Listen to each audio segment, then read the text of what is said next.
Hello दोस्तों, मैं आशीष कुमार स्वागत करता हूं आपके अपने YouTube channel let's crack government exam पर। आज के इस वीडियो पर देखने वाले हैं एशियंट हिस्ट्री अर्थात प्राचीन इतिहास के 20 मोस्ट इंपॉर्टेंट क्वेश्चंस को डिटेल में समझने वाले हैं। तो पार्ट नंबर यहां पर 4 है। पार्ट नंबर 3, 2, 1 आपको वीडियो के डिस्क्रिप्शन बॉक्स पर उसकी प्लेलिस्ट की लिंक मिल जाएगी। और साथ ही में आपको बता दें तो आप टेलीग्राम ग्रुप से कनेक्ट होंगे तो उसमें भी आपको लिंक प्रोवाइड कर दी गई है और साथ ही इसकी पीडीएफ भी वहां पर आपको अपलोड कर दी जाती है। तो चैनल पर नए हैं तो चैनल पर सब्सक्राइब करके टेलीग्राम ग्रुप जरूर ज्वाइन कीजिएगा। तो आइए देखते हैं, इसके पहले हम देख लेते हैं कि एक सुविचार कौन सा है। तो आइए देखते हैं सुविचार हमारे पास क्या लिखा हुआ है। भगवान सिर्फ उन्हीं की सहायता करता है, अर्थात भगवान जो है उन्हीं व्यक्तियों की सहायता करता है जो लोग खुद अपनी सहायता स्वयं करते हैं। तो कुछ कहने का मतलब है कि अगर आप मेहनत नहीं करेंगे तो आप सक्सेस नहीं हो सकते, भगवान भी आपकी मदद नहीं कर सकता। तो ये सुविचार किसका है? तो स्वामी विवेकानंद जी का सुविचार है। तो सुविचार के साथ ही हम क्वेश्चंस को शुरू करते हैं। तो क्वेश्चन नंबर देखते हैं। तो देखिए क्वेश्चन हमारे पास है, ऋग्वेद में जो ऋषि थे विश्वामित्र और देवी के रूप में पूजी जाने वाली दो नदियों के बीच संवाद के रूप में एक भजन है, ये कौन सी नदियां हैं? तो आपको नदियों के नाम बताने हैं। तो आपको ब्यास एवं सतलुज नदियों के नाम राइट आंसर हो जाएगा। और देखिए एसएससी सीजीएल टीयर 1 में क्वेश्चन पूछा है, 2022 के शिफ्ट में क्वेश्चन पूछा गया है। देखिए ऋग्वेद में जो ऋषि विश्वामित्र और देवी के रूप में पूजी जाने वाली दो नदियों के रूप में संवाद में एक भजन है, यह नदियां ब्यास एवं सतलुज हैं। और देखिए ये एसएससी सीजीएल के साथ ही आरआरबी एनटीपीसी में भी क्वेश्चन पूछा गया है। तो अब आइए हम बात कर लेते हैं अगला क्वेश्चन। देखिए अगला क्वेश्चन क्या कहता है। अगला क्वेश्चन आपका कहता है कि यहाँ पर अथर्ववेद खंडों का संग्रह है। तो अथर्ववेद खंडों का किसका संग्रह है? तो आपको बताना है ऑप्शन डी, 20 जो कि हमारे पास है खंडों का संग्रह है। देखिए अथर्ववेद जो हमारे पास है वो 20 खंडों का संग्रह है, जिसमें 731 सूक्त व लगभग 6000 कितनी 6000 आपकी रचनाएं देखने को मिलती हैं। चांदी का उल्लेख सर्वप्रथम इसी में देखने को मिलता है, अर्थात इन्हीं 20 खंडों में चांदी के भी आपके उल्लेख देखने को मिलते हैं। अब आइए हम बात कर लेते हैं अगला क्वेश्चन। देखिए अगला क्वेश्चन क्या कहता है कि वैदिक साहित्य की रचना किस काल में हुई? तो वैदिक साहित्य की रचना की बात की गई है तो यहाँ पर 3500 ईसा पूर्व से लेकर के 2500 ईसा पूर्व के बीच जो कि वैदिक काल साहित्य अर्थात वैदिक साहित्य की रचना हुई। अब बात कर लेते हैं ऋग्वैदिक साहित्य की रचना काल लगभग 1500 बीसी से 600 बीसी तक माना जाता है, किंतु कुछ आधुनिक एवं शोध के आधार पर इस सभ्यता में 5000 बीसा पूर्व ये जो कि हम कह सकते हैं पास दर्शाया जा रहा है, जिसमें वेद, ब्राह्मण, आर्य एवं उपनिषद क्रमशः वैदिक साहित्य के अंतर्गत आते हैं। वैदिक साहित्य की रचना 1500 ईसा पूर्व से 600 ईसा पूर्व के बीच मानी जाती है। तो वैदिक साहित्य में बात की गई है कि किस काल में। तो आपको सबसे इम्पोर्टेंट बताना है कि वैदिक साहित्य का अगर पूछे तो आपको काल बताना है यहाँ पर 1500 से लेकर के आपको 6000 के बीच मानी जाती है। लेकिन अगर शोध की बात करें, शोध सभ्यता की बात करें तो आपको यहाँ पर 3500 से यहाँ पर 2500 बताना राइट आंसर हो जाना है। तो यहाँ पर देखिए आपका राइट आंसर ऑप्शन ए हो जाएगा। अब आइए हम बात कर लेते हैं अगला क्वेश्चन। देखिए अगला क्वेश्चन क्या कह रहे हैं, कौन सा वेद धार्मिक अनुष्ठानों से संबंध रखता है? क्वेश्चन में आपसे पूछा है कि धार्मिक जो अनुष्ठान होते हैं उसमें कौन सा वेद इंपॉर्टेंट होता है। तो यह जो वेद इंपॉर्टेंट होता है आपका ऑप्शन बी राइट आंसर हो जाएगा। एसएससी सीजीएल में क्वेश्चन पूछा गया है, यजुर्वेद जो है वो कर्म कांड प्रधान ग्रंथ है। यजु का अर्थ होता है यज्ञ, और यज्ञ जो होता है वो धार्मिक अनुष्ठानों में ही किया जाता है, अर्थात इसमें आर्यों के यज्ञिक नियमों की विधियों का उल्लेख भी देखने को मिलता है। इनके मंत्रों के उच्चारण को करने वाले जो कि हमारे पास से अर्धायु कहते हैं, अर्थात जो मंत्र उच्चारण करते हैं वो अधिक आयु तक जीवित रहते हैं, यहाँ पर ये भी बात बताई गई है। अब हम आइए बात कर लेते हैं अगला क्वेश्चन। तो देखिए अगला क्वेश्चन देखने से पहले हम बात कर लेते हैं कि वेद किस तरीके से हैं, अर्थात यहाँ पर जो वेद हैं वो यजुर्वेद क्या होता है, उसके बाद आपका अथर्ववेद क्या है। तो देखिए अथर्ववेद क्या होता है, अथर्ववेद जो होता है वो तंत्र मंत्र जादू टोना वशीकरण उच्चारण संबंधी औषधियों के संबंधित सूत्रों एवं मंत्रों का संकलन होता है। इस वेद के पुरोहित जो होते थे वो ब्रह्मा जी थे, अर्थात इस वेद में जो पुरोहित थे अर्थात जो उनके कह सकते हैं गुरु थे या फिर हम कह सकते हैं भगवान थे, वो क्या थे? ब्रह्मा थे। अब देखिए ऋग्वेद में देखने को मिलता है आर्यों की सामाजिक, धार्मिक एवं आर्थिक एवं राजनैतिक जीवन का विस्तार वर्णन ऋग्वेद में मिलता है। ऋग्वेद की 8 अर्थात ऋग्वेद में जो हम 8 पाठ पढ़ते हैं, पढ़ने वाले पुरोहितों को ही क्या कहते थे? होत्र कहते थे। क्या कहते थे? होत्र कहते थे।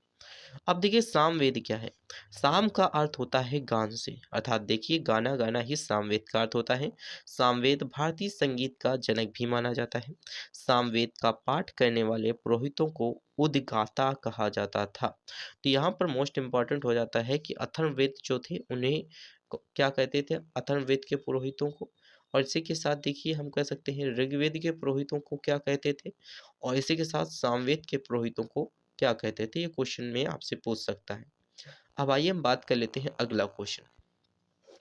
देखिए अगला क्वेश्चन क्या कहता है? अगला क्वेश्चन आपका है यहाँ पर 65 नंबर का क्वेश्चन है। निम्नलिखित में से किस नदी को वैदिक काल में पुरुषनी के नाम से जाना जाता था? तो आपको बताना है ऑप्शन डी, रावी नदी को जाना जाता था।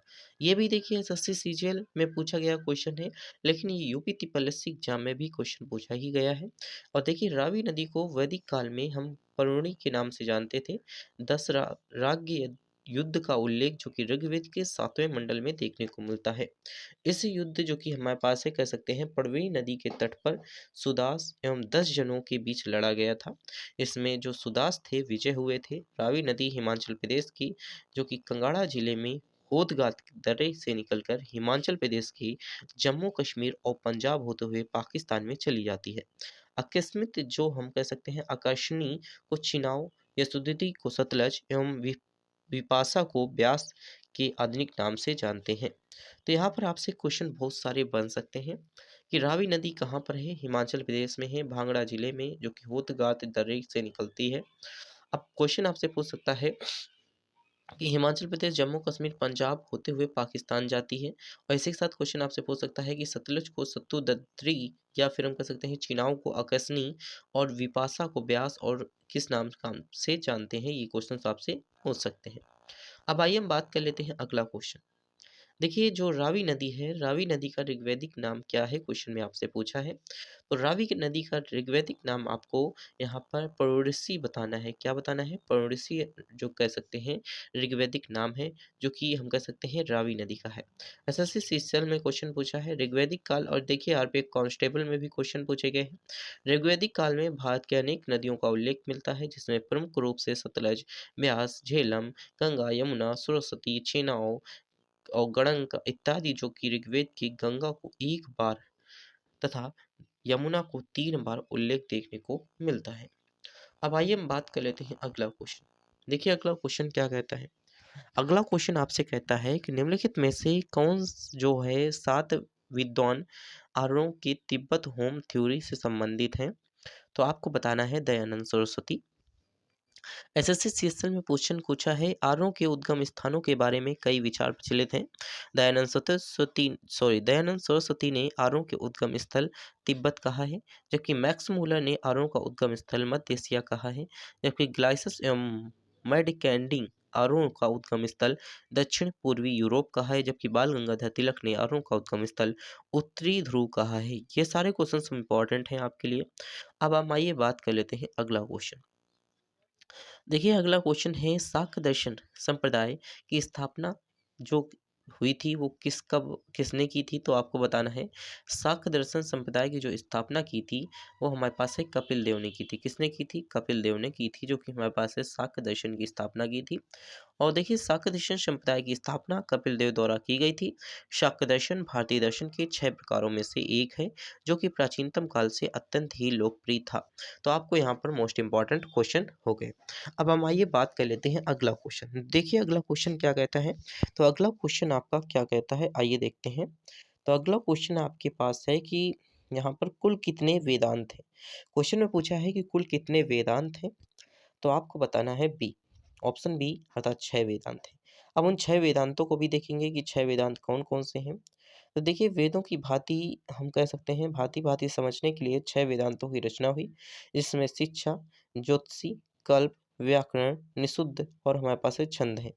तो देखिए यहाँ पर शिक्षा जो है वो हम स्वरशास्त्र, नाक है, इसी साथ ज्योतिष जो है वो हमारे पास है आँख है, कल्प जो है अनुष्ठान शास्त्र है हाथ है और व्याकरण जो है व्याकरण शास्त्र है जो कि मुख है और देखिए निरुक्त जो है वो हमारे पास है शब्द की उत्पत्ति का अध्ययन ही जिसमें कान है और इसी के साथ छंद जो है वो कवि का छंद कविता का छंद होता है, उसमें जो आपके पैर आते हैं। ये क्वेश्चंस आपका हो गया कंप्लीट। अब आइए हम बात कर लेते हैं अगला क्वेश्चन। देखिए वेदांतों के संदर्भ में निम्नलिखित में से कौन-सा अनुष्ठान को दर्शाता है? क्वेश्चन आपसे पूछा है कि अनुष्ठान को कौन दर्शाता है? तो आपको बताना है कल्प दर्शाता है, ऑप्शन बी आपको राइट आंसर बताना होगा। एसएससी सीएसएल यहाँ पर सीजीएल में क्वेश्चन पूछा है, सीएसएल में भी क्वेश्चन पूछा गया है ये। और देखिए ये भी सीएसएल में क्वेश्चन पूछा गया है। एक समय पर वैदिक सभ्यता में राजा की जो कि हमारे पास है प्रोगति कहते हैं जिसका अर्थ था, तो क्या था? तो आपको बताना है मवेशियों का स्वामी। देखिए यहाँ पर वैदिक युग में राजा की जो कि हमारे पास गौपति अर्थात गायों के स्वामी को कहा जाता था मवेशियों का स्वामी। वैदिक काल में गायों के महत्वपूर्ण स्थान दिया गया है। ऋग्वेद में गायों को अंधता अर्थात मरना वर्जित कहा गया है अर्थात मारना इनको वर्जित कहा गया है। गायों को पूज्य एवं पवित्र माना गया है तथा धनी व्यक्ति को हमको गोमत भी कहते हैं अर्थात जो हमारे पास है धनी व्यक्ति को ही हम उस समय गोमत भी कहते थे। अब आइए हम बात कर लेते हैं अगला क्वेश्चन। देखिए अगला क्वेश्चन है भारत में वैदिक सभ्यता विकसित हुई थी किस नदी के किनारे हुई थी आपको बताना है तो सरस्वती नदी के किनारे जो कि भारत की जो कि वैदिक सभ्यता विकसित हुई थी तो सरस्वती नदी के किनारे हुई थी। देखिए भारत में वैदिक सभ्यता सरस्वती नदी के किनारे विकसित हुई। ऋग्वेद में सरस्वती नदी को नदियों के अग्रवती नदियों की माता वाणी प्रार्थना एवं कविता की देवी बुद्धि की तीव्र करने वाली एवं संगीत की प्रेरणादायी कहा जाता है। सरस्वती नदी जो है वो ऋग्वेद की सबसे पवित्र नदी मानी जाती है। इसे हम नदी तमा अर्थात नदियों की माता कहते हैं। सरस्वती नदी अब राजस्थान के रेगिस्तान में विलीन हो गई है अर्थात यहाँ पर राजस्थान में जैसे ही प्रवेश करती है तो रेगिस्तान में विलीन हो जाती है। अब हम आइए बात कर लेते हैं अगला क्वेश्चन। देखिए अगला क्वेश्चन क्या कहता है? वेद, उपनिषद, पुराण एवं धर्मसूत्र किस भाषा में लिखे गए हैं? वेद, उपनिषद और पुराण जो है आपके धर्मसूत्र किस भाषा में लिखे गए हैं? तो आपके संस्कृत जो भाषा है उसमें लिखे गए हैं। किसमें? संस्कृत भाषा में लिखे गए हैं। देखिए वेद, उपनिषद, पुराण एवं धर्मसूत्र संस्कृत भाषा में लिखे गए हैं। भारत का सर्वप्राचीन जो धर्म ग्रंथ है वो हमारे पास है वेद है। इसमें संकलनकर्ता कृष्ण है जो कि हमारे पास है द्वैपायन वेद व्यास को माना जाता है। इसमें 4 वेद हैं ऋग्वेद, यजुर्वेद, सामवेद और अथर्ववेद। सबसे प्राचीन जो वेद है आपका ऋग्वेद और सबसे बाद का जो वेद है आपका अथर्ववेद है। ये भी क्वेश्चंस आपसे पूछे गए हैं कि कौन सा वेद प्राचीनतम वेद है और कौन सा वेद जो है वो हमारे पास है सबसे पहले अर्थात सबसे बाद का वेद है। सबसे पहले आपको ऋग्वेद और उसके बाद आपको अथर्ववेद बताना है या फिर आप इसको यजुर्वेद ऋग्वेद, यजुर्वेद, सामवेद, अथर्ववेद तरीके से याद कर सकते हैं। अब हम आइए बात कर लेते हैं अगला क्वेश्चन। देखिए अगला क्वेश्चन क्या कहता है 4 वेदों में सबसे पुराना वेद कौन-सा है? वही क्वेश्चन आपसे पूछ लिया, तो आपको बताना है ऋग्वेद। ऋग्वेद जो कि 4 वेदों में सबसे पुराना वेद है, ऋग्वेद है।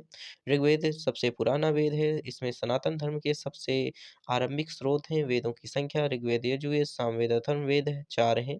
ऋग्वेद में 1028 सूक्त एवं 10,462 रचनाएँ हैं। इसमें देवताओं की स्तुति की गई है। इसमें देवताओं को आह्वान करने के लिए मंत्र भी हैं अर्थात आवाहन जो करते हैं देवताओं को आवाहन करने के लिए भी इसमें मंत्र दिए गए हैं। अब हम आइए बात कर लेते हैं अगला क्वेश्चन। देखिए ऋग्वेद में 1000 से अधिक सूक्तियाँ शामिल की गई थी। उन्हें क्या कहते हैं? तो आपको बताना है मंडल कहा जाता है। देखिए ऋग्वेद की जो अब उत्पत्ति हुई तो वो संस्कृत भाषा के ऋग अर्थात हमारे पास है स्तनवन करना शब्द से हुई थी। इसका अर्थ था छंदों एवं चरणों से युक्त मंत्र जो कि देवताओं की स्तुति में गाए जाते थे। ऋग्वेद में 1000 से अधिक लगभग 1028 सूक्तियाँ शामिल की गईं। उन्हें सूक्त कहा जाता था। ऋग्वेद में 10 मंडल, 8 अष्टक और हमारे पास है 54 अध्याय, 1017 मुक्त सूक्त और 11 बल जो कि विल मुक्त सूक्त यहाँ पर 1028 सूक्त और इसके साथ 10,462 रचनाएँ शामिल हैं। अब हम आइए बात कर लेते हैं अगला क्वेश्चन। देखिए प्राचीन भारत में जो कि हम कह सकते हैं लोगों को कितने वर्षों में विभाजित किया गया था? अर्थात सॉरी कितने वर्गों में विभाजित किया गया? वर्षों नहीं है, यहाँ पर आपको वर्गों राइट आंसर हो जाएगा। वर्गों में विभाजित किया गया तो टोटल 4 वर्ग थे और 4 वर्ग आपको ब्राह्मण, क्षत्रिय, वैश्य और शूद्र देखने को मिलेंगे। और ये किसमें मिलेंगे? तो ऋग्वेद के 10वें मंडल में वर्णित हैं। ऋग्वेद के 10वें मंडल में वर्णित हैं। इसमें भारत का सबसे प्राचीनतम जो कि धर्म ग्रंथ वेद है। इसमें जो कि हम कह सकते हैं कृता महर्षि वेद व्यास ने लिखा। इसमें 4 वेद हैं, ऋग्वेद, यजुर्वेद, सामवेद और अथर्ववेद। इसी तरीके से आप सीक्वेंस में भी याद रख सकते हैं। अब हम आइए बात कर लेते हैं अगला क्वेश्चन। देखिए अगला क्वेश्चन क्या है? अगला क्वेश्चन आपका क्या कहता है? तो अगला क्वेश्चन है 77 नंबर का क्वेश्चन। ऋग्वेद को किया गया पुस्तकों के मंडलों में विभाजित। तो ऋग्वेद को कितने पुस्तकों के मंडल में विभाजित किया गया? क्वेश्चन पूछा है। तो आपको 10 बताना होगा। देखिए, यहाँ पर हम कह सकते हैं वेद जो है विश्व के प्राचीनतम साहित्य एवं हिंदुओं के आधारभूत धर्म ग्रंथ हैं। इसमें 4 हैं ऋग्वेद, यजुर्वेद, सामवेद, अथर्ववेद। ऋग्वेद में चारों वेदों का सबसे प्राचीनतम माना जाता है। इसमें 10 मंडल 1024 सूक्त को में विभाजित किया गया है। इसमें कुल 10,462 रचनाएं मंत्र हैं। यूनेस्को ने ऋग्वेद को 1800 से 1500 ईसा पूर्व में 30 पांडुलिपियों में सांस्कृतिक धरोहर की सूची में जो है वो शामिल किया गया है। अब हम आइए बात कर लेते हैं अगला क्वेश्चन। देखिए ऋग्वेद जो था वो पांडुलिपि कितने वर्ष में यूनेस्को की memory of the world register में शामिल किया गया? तो आपको बताना है ऑप्शन डी। ऑप्शन डी 2007 में शामिल किया गया, 2007 में शामिल किया गया है। मोस्ट इंपॉर्टेंट है। यूनेस्को ने ऋग्वेद में 30 पांडुलिपियों को 2007 में memory of the world register शामिल किया है, वर्ल्ड रजिस्टर में शामिल किया है। अब हम आइए बात कर लेते हैं अगला क्वेश्चन। तो वैदिक वैदिक भजनों या मंत्रों का संग्रह को कहा जाता है, क्या कहा जाता है?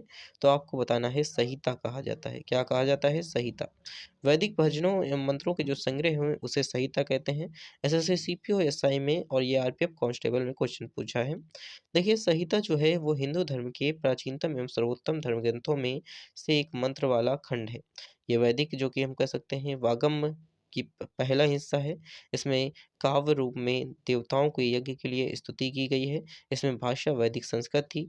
4 वेदों होने के कारण भी इसमें जो हम कह सकते हैं 4 संहिता शामिल हैं। भाषाविद, इतिहासकार ऋग्वेद संहिता को पूरे विश्व में सबसे प्राचीनतम ग्रंथों में से एक मानते हैं। अब हम आइए बात कर लेते हैं अगला क्वेश्चन। देखिए 80 नंबर का क्वेश्चन क्या कहता है? तो 80 नंबर का क्वेश्चन है जो कि इस वीडियो का लास्ट क्वेश्चन है। तो देखिए निम्नलिखित में से डड्डा को छोड़कर अन्य सभी वैदिक देवकुल के प्रमुख देवता कौन थे? आपको बताना है। तो ऑप्शन ए आपको यहाँ पर बताना है दुर्ग। दुर्ग जो है हम कह सकते हैं दुर्गा जी नहीं, दुर्गा को छोड़ कर के अन्य सभी जो थे वैदिक देवकुल के प्रमुख देवता थे। अर्थात अग्नि, इंद्र और सोम ये वैदिक देवता थे, जबकि दुर्गा जो थी वो शाक्त धर्म के संबंधित देवी थीं। वैदिक देवताओं की संख्या 33 बताई जाती है, जिसमें अग्नि, सोम, बृहस्पति, रुद्र और इंद्र प्रजापति, प्रजंत, शूद्र, वरुण, विश्वामित्र और इत्यादि शामिल देवता हैं। जबकि वैदिक काल में सबसे महत्वपूर्ण देवता इंद्र थे। इसके बाद अग्नि का स्थान था। वैदिक कालीन देवियों में जो कि उषा, अदिति, पृथ्वी, इला, सरस्वती, आरण्यनी, भारती आदि प्रमुख शामिल देवियाँ थीं। तो यहाँ पर देखिए हमने 80 क्वेश्चंस कंप्लीट किए, अर्थात 80 क्वेश्चंस हमने कितने वीडियो पर कंप्लीट किए? 4 वीडियो पर कंप्लीट किए। इसी प्रकार से आपकी यहाँ पर एंशिएंट हिस्ट्री जैसे ही खत्म की जाएगी, आपकी जो कह सकते हैं मॉडल हिस्ट्री तैयार तैयार आपकी पीडीएफ कर दी जाएगी, तो उसको भी आपसे स्टार्टिंग कर दी जाएगी। तो इस प्रकार से यहाँ पर आपको हर एक चीज़ डिटेल में बताई जाएगी। पॉलिटी से लेकर के आपकी हिस्ट्री, ज्योग्राफी, मैथ, साइंस, यहाँ पर हर एक चीज़ आपको डिटेल में समझाने की कोशिश की जाएगी। तो देखिए चैनल को वीडियो को लास्ट तक ज़रूर देखिएगा, क्योंकि यहाँ पर आपको अच्छा से अच्छा कंटेंट देखने को मिलता है। और साथ ही चैनल पर नए हैं तो चैनल को सब्सक्राइब करके अपने दोस्तों के साथ शेयर तो करना बनता है, क्योंकि दोस्तों के साथ शेयर करेंगे तो इस पर आपको एक अच्छा से अच्छा कंटेंट देखने को मिलेगा। और साथ ही अपने दोस्तों में जो आप कह सकते हैं दोस्तों को अगर भेजेंगे तो वो उसे भी अच्छा कंटेंट पढ़ने को मिलेगा, तो वो भी आपको थैंक यू ज़रूर बोलेगा। तो इसी प्रकार से इस वीडियो पर नए हैं तो चैनल को सब्सक्राइब जरूर कर दीजिएगा। Thanks for watching this video.